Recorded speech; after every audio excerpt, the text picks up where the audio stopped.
It's that time once again for Sports Tour on Enterprise Television. I bid you welcome to the program that serves you a sweet dish of the hot topics in sports. I'm Joshiko Koli, and here is what we have on offer. Nigeria Super Eagles handed shock AFCON qualifiers loss in dead rubber game against Rwanda.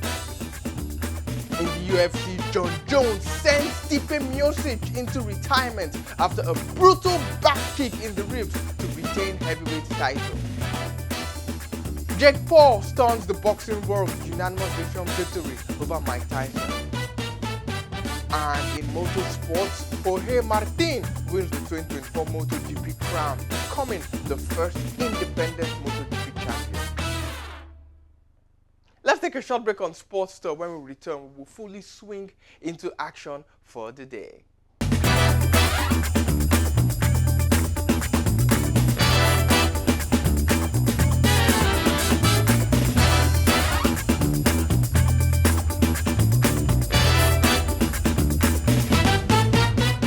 Welcome back to Sports Tour on Enterprise Television. And Nigeria's national football team, the Super Eagles, ended their AFCON 2025 qualifying campaign with a shock loss to Rwanda at the Godswill Akpabio International Stadium in Uyo, losing 2-1 to Rwanda. And despite dominating their group, the Super Eagles failed to impress, and Rwanda's Amavubi took advantage of their lackluster performance. Samuel Chukwueze scored Nigeria's only goal in 65th minute, but Rwanda equalized through Marie Goulet's header in the 69th minute and sealed their victory with a second goal 3 minutes later.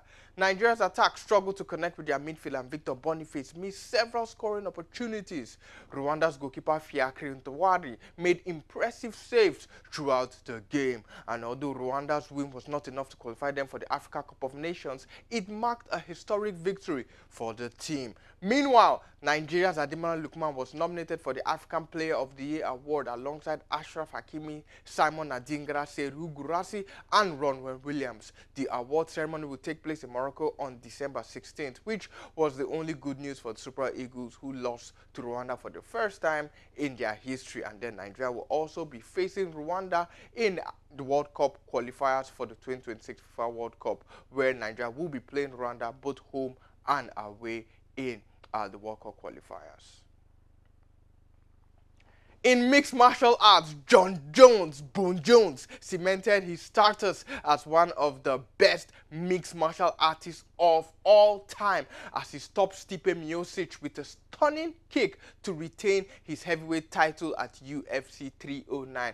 Jones dropped Miocic with a thudding spinning back kick in the third round at New York's Madison Square Garden to make the first defense of his belt. Jones, who's 37, said he plans to continue his UFC career, but did not confirm if his next fight will be against Britain's interim heavyweight champion Tom Aspinall. Jones's win was his record, extending 16th in title fights and 22nd overall in the UFC. Former two-time heavyweight champion Stipe Miocic, who is 42 years, confirmed his retirement after defeat. He left the sport with the record for most heavyweight title defenses with 4 and is widely considered the division's greatest champion in its history.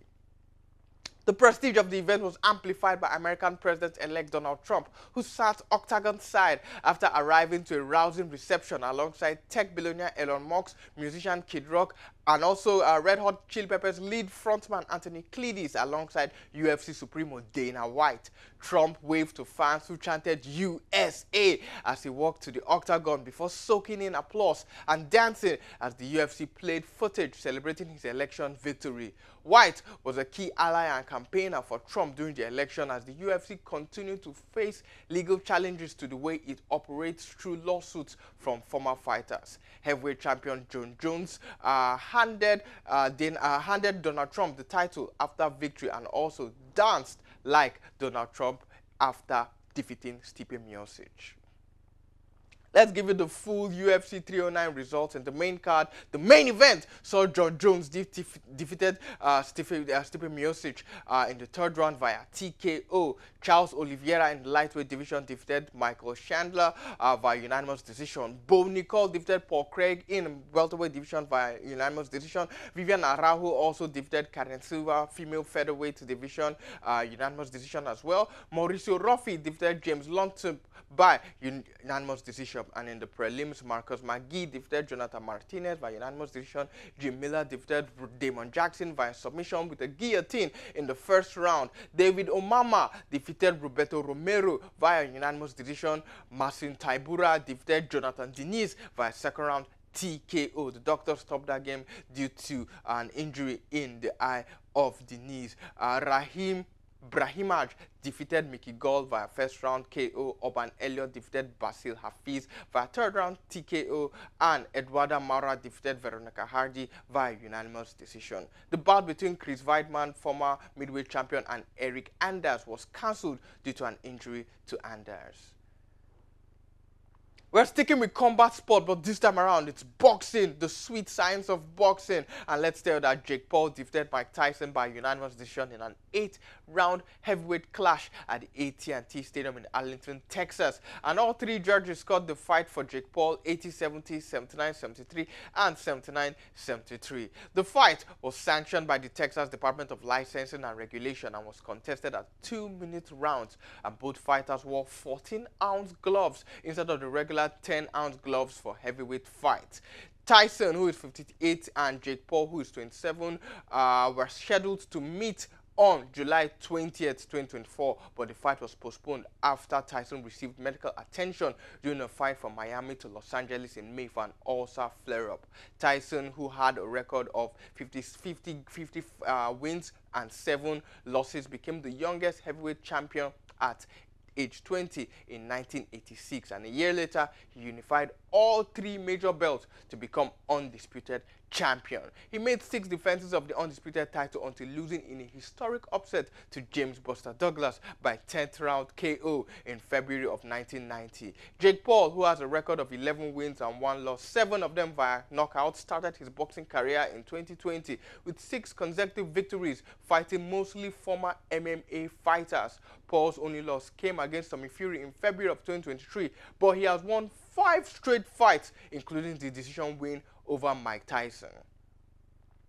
In the co-main event, Katie Taylor retained her undisputed junior welterweight title with a disputed decision win over Amanda Serrano in Texas. Taylor, who has a record of 24 wins and 1 loss, earned scores of 95-94 on all judges' scorecards, despite Serrano's impressive performance. Serrano set a record with 324 punches landed, outlanding and wobbling Taylor, who was left answering questions about the legitimacy of her win. The fight was marred by controversy, with Serrano complaining about Taylor's headbutts, which caused a gruesome cut above her right eye. A trilogy fight is likely, with potential venues including Croke Park in Ireland or Riyadh, Saudi Arabia. The highly anticipated bout between Jake Paul and Mike Tyson captivated 60 million households who watched the fight live, with a peak of 65 million concurrent streams. The co-main event, featuring Katie Taylor and Amanda Serrano, also drew impressive numbers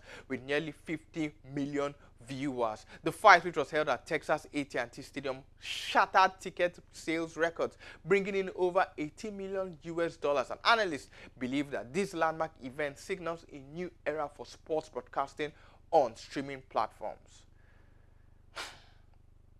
And finally, in MotoGP, let's tell that Jorge Martin of Prima Pramac Ducati secured the 2024 MotoGP World Championship title, becoming the first independent rider to achieve this feat in the MotoGP era. Martin finished 3rd in the Barcelona GP, but his overall points lead was enough to claim the crown on home soil.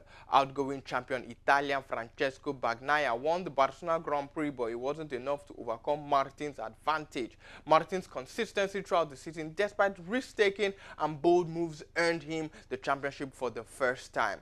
This also marks Prima Pramac's first title in their 20-year MotoGP history, and the first time a satellite rider has outperformed the other factory team.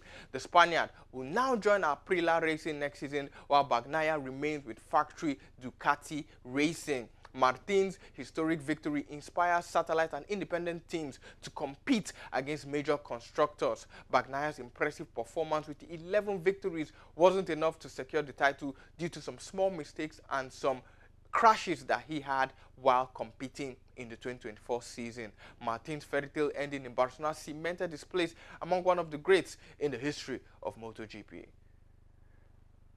Well, that's how much we can take on sports stuff for today. Endeavor to subscribe to our YouTube channel. We are Enterprise TV 7 on YouTube. Click the notification bell to get alerts on our new YouTube videos. You can also follow us on all our social media platforms. We are Enterprise TV 7 on Facebook, Instagram, X, and TikTok. Like, share, and engage with our content. And also visit our website, www.enterprisetvnews.com, where we give you all the hot stories on the go, the live updates, the exclusives, and the news you can use. Moreover, if you want to partner with us on Enterprise Television, you want to place your product on our platform, and for all sponsorship, commercial, and advertising inquiries, kindly send a mail to enterprisetv7@gmail.com or send a DM to our aforementioned social media handles at Enterprise TV 7. And before we go, let's leave you with this quote from legendary American football coach Vince Lombardi. He said, and I quote, "It's not whether you get knocked down, it's whether you get up."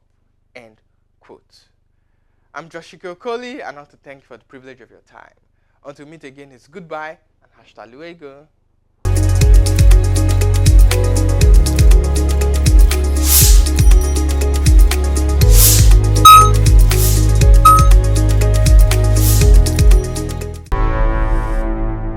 Enterprise TV, a tradition of truth.